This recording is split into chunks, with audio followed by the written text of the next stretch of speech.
रजीम बिस्मिल्लाहिर्रहमानिर्रहीम। Business lines के platform से मैं आफ़ताब सलीम आपकी खिदमत में हाज़िर हूँ और आज हम इस टॉपिक पे डिस्कशन करेंगे कि बिज़नेस करते हुए कोई बिज़नेस पर्सन या कोई any tax person, individual person जो अपने टैक्स रिटर्न फ़ाइल करता है, अपने गोशवारे फ़ाइल करता है, तो उसको क्या बेनिफिट्स जो है वो मिल सकते हैं एफबीआर की तरफ से, और वो क्यों अपनी रिटर्न फ़ाइल करे और अपने गोशवारे क्यों जमा करवाई, या वो एक्टिव टैक्स पेयर लिस्ट के अंदर क्यों क्यों जाए। इस पे एफबीआर लाखों रुपीस की जो है वो कैंपेन करता है, लाखों रुपया उसके ऊपर खर्च करता है हर साल। जैसे कि मैं आपको एक कैंपेन का दिखाता हूँ कि एफबीआर किस तरह से लाखों रुपया कैंपेन लगाता है, कि कैंपेन पर लगाता है कि आप अपनी इनकम टैक्स गोशवारे वो ऑन टाइम फाइल करें। लेकिन जब हम वो रिटर्न्स फाइल करते हैं, गोशवारे फाइल करते हैं और एटीएल लिस्ट के अंदर आ जाते हैं, तो हमें क्या बेनिफिट्स मिलता है, यानी कि हमसे मुराद टैक्स पेयर को क्या बेनिफिट मिलता है। तो देखें, दो तरह के, पहले हम एफबीआर की एक कैंपेन को देख लेते हैं कि एफबीआर किस तरह की कैंपेन लॉन्च करता है और किस लेवल की कैंपेन लॉन्च करता है। एक कैंपेन को देख लेते हैं, उसके बाद आगे फर्दर डिस्कस करते हैं कि हमें क्या उसके बेनिफिट्स हो सकते हैं और उसकी क्या वजूहात हैं। कैंपेन देख तरक्की और बहबूद में उस मुल्क की आवाम के टैक्स का सबसे बड़ा किरदार है। अपने इनकम टैक्स गोशवारे आज ही जमा करवाएं। कैश के अलावा टैक्स की अदायगी बैंक अकाउंट से बराह रास्त, इंटरनेट और मोबाइल बैंकिंग, क्रेडिट कार्ड और एटीएम मशीन के जरिए भी की जा सकती है। इसलिए हर साल की तरह इस साल भी अपने इनकम टैक्स के गोशवारे 30 सितंबर से पहले जमा कराएं और एक जिम्मेदार शहरी होने का सबूत। आखिरी तारीख का इंतजार छोड़ें, मुल्क की मईशत की गाड़ी तरक्की की राह पर मोड़ें। Federal board of revenue. जी, देखें एफबीआर ने किस तरह से अपना कैंपेन लॉन्च की और लोगों को गाइडलाइन दी कि आप अपने इनकम टैक्स गोशवारे जमा करवाएं। लेकिन सवाल ये है यहाँ पर कि हम अपने इनकम टैक्स गोशवारे क्यों जमा करवाएं और टैक्स पेयर को क्या बेनिफिट मिलता है। देखें, टैक्स पेयर को दो बेनिफिट्स मिलते हैं। नंबर वन, कि जब हम अपनी टैक्सेशन करते हैं तो उसके दो किस्म के टैक्सेस होते हैं। एक टैक्स होता है डायरेक्ट टैक्सेस और एक होता है इनडायरेक्ट टैक्सेस। जब हम और तीसरी डायरेक्ट टैक्सेस की विद होल्डिंग्स होती हैं। अब जब हम गोशवारे फाइल करते हैं, रिटर्न्स जिसको बोला जाता है सादा लफ्ज़ों में, जो टेक्निकली वर्ड है, जब हम रिटर्न फाइल करते हैं तो रिटर्न का फाइल करते हुए जो है वो हमारा जो टैक्स हम एडमिटेड टैक्स पे करते हैं, जो हमारे टैक्स जो हम जमा कराते हैं इटसेल्फ खुद से, वो हमारा इनकम टैक्स रिटर्न में जो टैक्स होता है वो डायरेक्ट टैक्सेस होता है। लेकिन ऐसे टैक्सेस जो एफबीआर या गवर्नमेंट ऑफ पाकिस्तान हमसे खुद ही कलेक्ट कर लेती है, सम लाइक सेल टैक्स है कि अगर आपने कोई भी चाय की पत्ती खरीदी है और उसके ऊपर 17% टैक्स लगा हुआ होता है, तो आपने, और वो उसकी कीमत के अंदर इंक्लूड होता है। सपोज कि अगर वो 100 रुपये की चाय की पत्ती है तो उसके अंदर 17% जो है वो टैक्स ऑलरेडी इंक्लूड होगा। तो आप वो जो 100 रुपया भर रहे होंगे तो उस 100 रुपये के अंदर आप जो है वो 17% टैक्स और रिमेनिंग अमाउंट जो है वो कॉस्ट ऑफ जो है वो टी, वो आप भर रहे होंगे।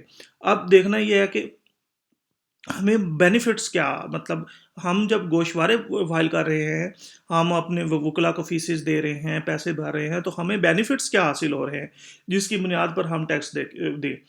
तो इसका सिंपल सा एक फार्मूला और सिंपल सी एक चीज़ ये है कि जब आप अपने रिटर्न्स फाइल कर रहे होते हैं तो एफबीआर आपके ऊपर इनडायरेक्ट टैक्सेस या एडवांस टैक्सेस का जो एक्स्ट्रा बोझ है वो नहीं पड़ने देता। वो आपको रिलैक्स रखता है होल ऑफ द ईयर, यानी कि जिस फाइनेंशियल ईयर के अंदर आप फाइल कर रहे हैं और आपका चल रहा है, सपोज के अभी 2023 चल रहा है, तो 2023 के अंदर आपने जो ट्रांजैक्शन करनी है, कोई प्रॉपर्टी खरीदनी है या कोई प्रॉपर्टी बेचनी है, तो कैपिटल गेन टैक्स आ रहा है, या प्रॉपर्टी खरीदते वक्त वो आपको एडवांस दो सेक्शन 236 के का टैक्स लग रहा है, तो उसकी जो रेशो है एफबीआर उस रेशो को कम कर देता है, और कम करने के साथ वो रेशो फाइलर के ऊपर कम और नॉन फाइलर के ऊपर डबल एप्लीकेबल हो जाती है। अब इसका सिंपल सा फार्मूला है कि अगर किसी पर 1% टैक्स है किसी एक चीज़ के ऊपर, तो जब नॉन फाइलर वो करेगा, यानी कि नॉन एक्टिव पर्सन वो करेगा, तो वो उसका 2% जो है इनकम टैक्स वो पे करेगा। तो उससे उसको नुकसान ये होता है नॉन फाइलर को कि वो टैक्स भी पे कर रहा होता है और वो बेनिफिट्स भी नहीं ले पा रहा होता है।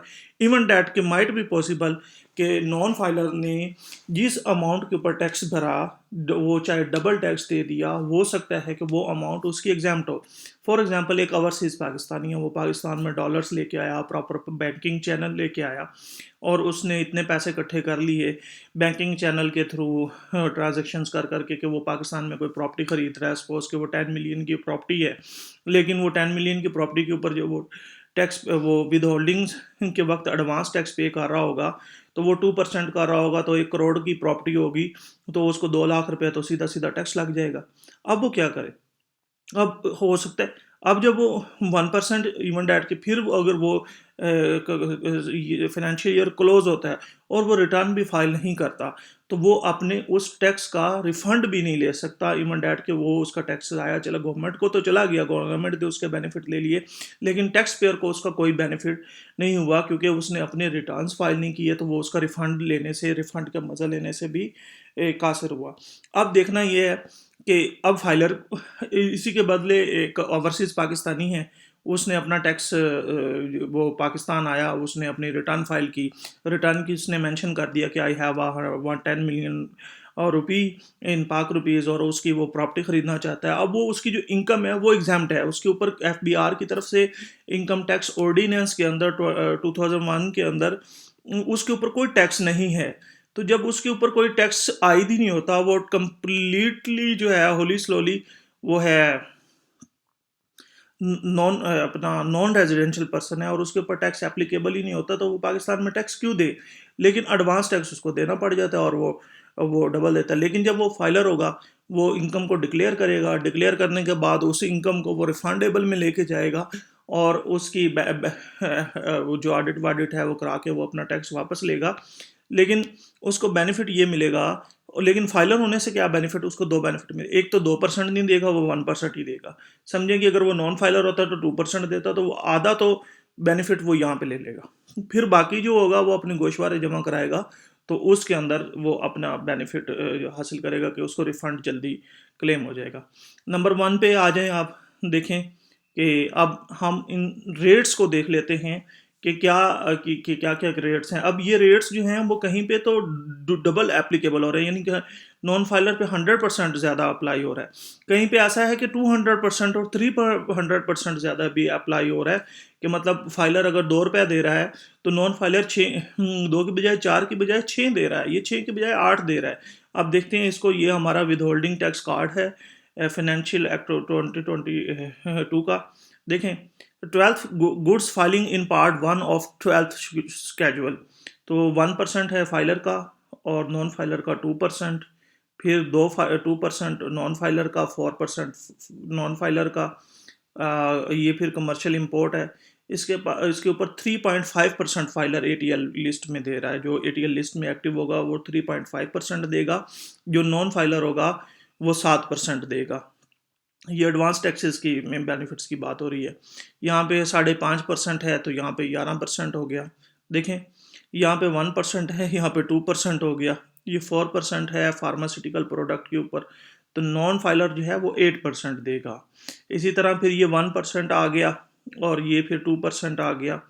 फिर इसी तरह रेट मोबाइल फ़ोन्स हैं पीटीसी के ऊपर, उसके ऊपर ₹70 ऑफ 11,500, यानी कि 11,500 रुपया वो टैक्स होगा। टू 11,500 तक वो वेरी कर रहा होगा फिगर कि वो किस मालियत का फ़ोन है उसके ऊपर, तो ₹70 देगा और मैक्सिमम टैक्स वो 11,500 देगा। तो यहाँ पे वो मिनिमम टैक्स 140 देगा, यानी कि इस मिनिमम का भी डबल नॉन फाइलर होगा तो। और ये 11,500 देगा तो यहाँ पे 23,000 रुपया देगा।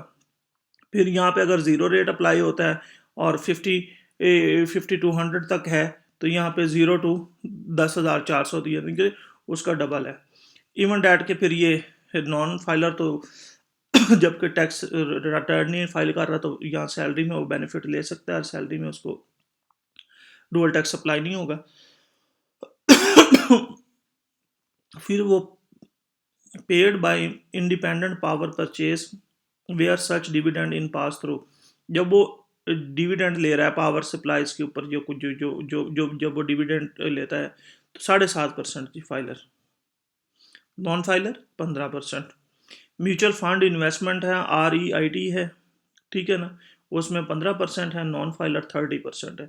यानी कि डबल इम्पैक्ट हो रहा है। यानी कि आपको 1 लाख रुपया प्रॉफिट हुआ है तो 15,000 रुपया आपका बैंक ने विद होल्डिंग टैक्स काट लेना है, 15%, 15,000। जब आप नॉन फाइलर होंगे तो बैंक आपका 30% यानी कि लाख रुपए में से 30,000 रुपये आपका टैक्स काटेगा। फिर इसी तरह dividend received by other special purpose vehicle as defined under the real estate investment. अब रियल स्टेट इन्वेस्टमेंट्स एक कंपनी है, कंपनीज की तरह एक ट्रस्ट होती है, जैसे पब्लिक लिमिटेड कंपनी होती है, इस तरह रियल स्टेट ट्रस्ट होती है, एससीसीपी उसको रजिस्टर करता है। उसके अंदर 35% टैक्स डिडक्ट होता है फाइलर का उसके प्रॉफिट के ऊपर। मतलब कि हाँ, आपने रियल स्टेट इन्वेस्टमेंट ट्रस्ट के अंदर अगर इन्वेस्टमेंट की हुई है और आपको वहाँ से प्रॉफिट आ रहा है तो आपने उस प्रॉफिट के ऊपर 15% जो है वो रियल स्टेट ट्रस्ट जो है वो टैक्स पेयर का डिडक्ट करेगी। जब इवन डैट कि जब वो नॉन फाइलर होएगा तो उसका ऊपर 70% यानी कि अगर उसको लाख रुपए प्रॉफिट हो रहा है तो 70% तो वो टैक्स ही दे देगा। तो 30,000 रुपये लेके क्या करेगा? रियल स्टेट में बेनिफिट क्या हासिल हुआ उसको टैक्स पे इन्वेस्टमेंट करने का? ठीक है। अब ये देखेंगे जी, आ company where are non tax is payable such company due to exemptions of income और कैरी फॉरवर्ड लॉसेस, ये जी 25% देगी टैक्स। और अगर नॉन फाइलर कंपनी होगी और अगर वो किसी वजह से वो अपने रिटर्न फाइल नहीं कर सकती तो 50% देगी। Profit on debt falling, filing under class A B C D, ये यानी कि इनकम फ्रॉम अदर सोर्सेज है। इसमें वो बूथ सर्टिफिकेट वगैरह है, नेशनल सेविंग सर्टिफिकेट्स हैं जिसके ऊपर टैक्स डिडक्ट होता है। वैसे बहबूद के ऊपर तो नहीं होता, आई एम सॉरी, मैं उसके ऊपर एक लेक्चर रिकॉर्ड करके अपने यूट्यूब चैनल पे लगा चुका हूँ। जो बहबूद को समझना चाहता है, विद होल्डिंग्स को समझना चाहता है, भी विद होल्डिंग सेक्शंस क्या क्या हैं और उसको किस तरह अप्लाई होते हैं, वो मेरी दूसरी वीडियोस देख सकता है। और बराए मेहरबानी चैनल को सब्सक्राइब भी कर लें, क्योंकि जिस तरह एफबीआर कंपेन करता है अपनी प्रॉपरली कि आप रिटर्न्स जमा करवाएं और फाइलर हों, तो सेम बिजनेस लाइंस आपको फाइलर होने के बेनिफिट्स और फाइलर होने के टैक्स आप कैसे बचा सकते हैं और उन टैक्सेस को कैसे किया जा सकता है, तो बिजनेस लाइंस आपको पूरी आगाही मुहैया करता है वाया दिस चैनल। ये प्रॉफिट एंड रेंट है अंदर अंडर सेक्शन 115। बैंक में प्रॉफिट आता है, ये स्कूक है तो 15% रेट है इसका। नॉन फाइलर होगा तो 30% रेट हो जाएगा। इसका रेट हो गया 25% कंपनी का है। अगर कोई कंपनी इन्वेस्टमेंट करती है, मतलब एक कंपनी किसी बैंक के अंदर पैसे रख लेती है या कोई स्कूक लेती है या वो इन्वेस्टमेंट करती है, तो उसको 25% प्रॉफिट पे डेट होगा। यानी कि 1 लाख प्रॉफिट आया तो उसका 25% 25,000 उसका डिडक्ट होगा। अगर वो कंपनी नॉन फाइलर है तो वो 50% होगा। एओपी है, यानी कि individual AOP return above 1 million, 1 million से ज़्यादा होगा। एओपी का मतलब कि एसोसिएशन ऑफ पर्सन, 2 या 2 से ज़्यादा लोग मिलके अगर कोई बिजनेस रजिस्टर करते हैं तो उसको पार्टनरशिप या एओपी बोलते हैं, तो या फर्म भी बोलते हैं उसको। तो वो अगर इन्वेस्टमेंट करेगी तो उसको मतलब 12.5%, और अगर वो नॉन फाइलर होगी तो 25%। फिर इसी तरह अगर वो 1 मिलियन से कम अमाउंट उसको प्रॉफिट आ रहा है, अगर उसका प्रॉफिट मतलब यहाँ पे 1 मिलियन से कम है, उसको 7 लाख प्रॉफिट मिलता है फॉर एग्जांपल, तो उसके प्रॉफिट का 10% 70,000 रुपया। और अगर 7 लाख ही प्रॉफिट मिला और तो 20,000 रुपया, वो इसको 70 दोनों 140, 1,40,000 रुपया वो यहाँ पे करेगा।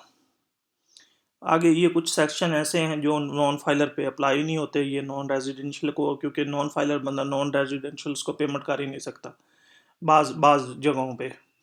अच्छा जी, ये आ गया जी, in case the stock the holders is individual association of person investment mode में है, ये वही कुछ चीज़ें हैं।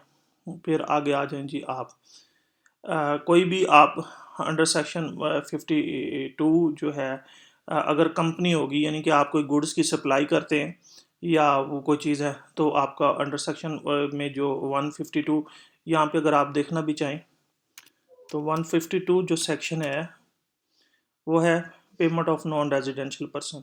मतलब कोई नॉन रेजिडेंशियल से कोई चीज़ आपने ख़रीदी है या बेची है, तो उसको आप पेमेंट कर रहे हैं ख़रीदने से, तो वो ये 4% है। कंपनी जो होगी वो नॉन फाइलर कंपनी 8% देगी। अदर देन कंपनी है, एओपी है, इंडिविजुअल बिजनेस है, तो वो 4.5%। और नॉन फाइलर जो होगा वो 9% देगा।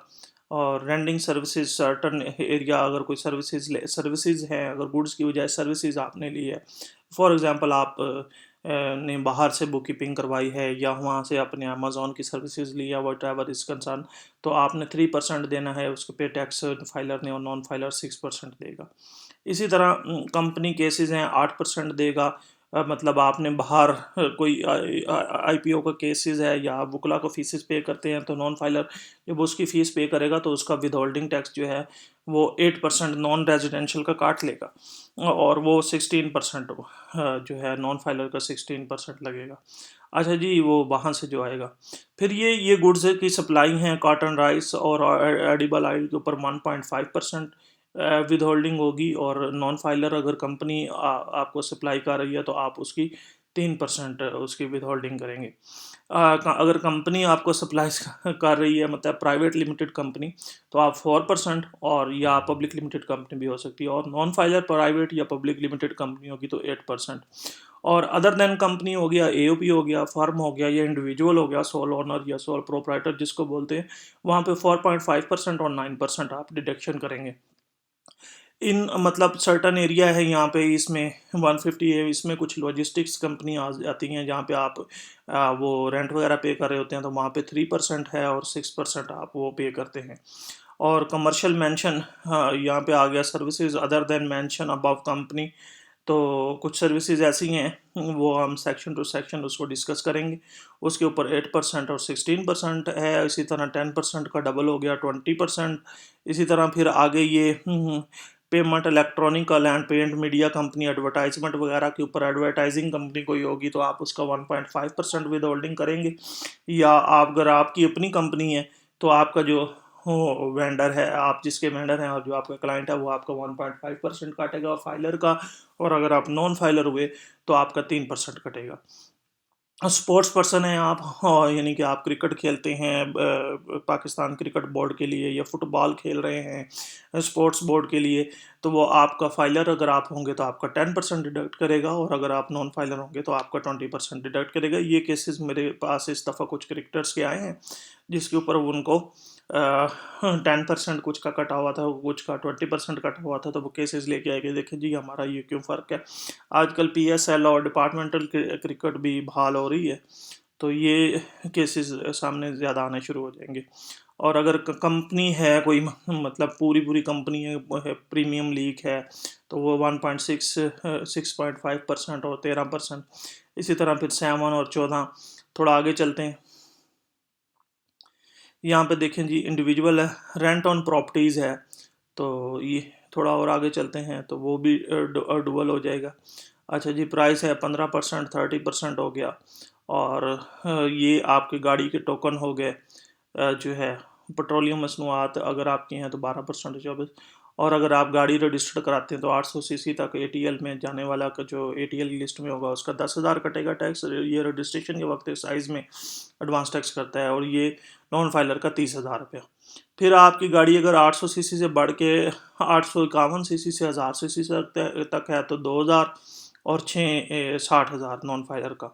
और फाइलर का फिर इसी तरह 1300 सीसी पे 25,000 और नॉन फाइलर का 75,000। और सिमिलर ये चलता चलता 3,000 सीसी पर अगर आपकी गाड़ी है तो आपका 5 लाख रुपया फाइलर का, और नॉन फाइलर का 15 लाख रुपया। यानी कि यहाँ पे जो इम्पैक्ट है वो डबल से भी हो गया, कि यानी कि 200% तक वो इंक्रीज़ कर सकता है। 100% हो गया 10 लाख, और 200% जो हो गया वो 15 लाख रुपया तक इंक्रीज़ हो सकता है। तो फिर यहाँ पे आपका फिर वो दूसरी कमर्शियल गाड़ियाँ आ गई, तो इसका भी उसने ये दे दिया, तो ये भी 200% तक इंक्रीज़ होगा, क्या यानी कि अगर 3,000 सीसी की गाड़ी है तो 62,500 फाइलर का है, और नॉन फाइलर का 18 लाख 1,87,500 है, तो ये भी 200% तक आगे बढ़ जाएगा।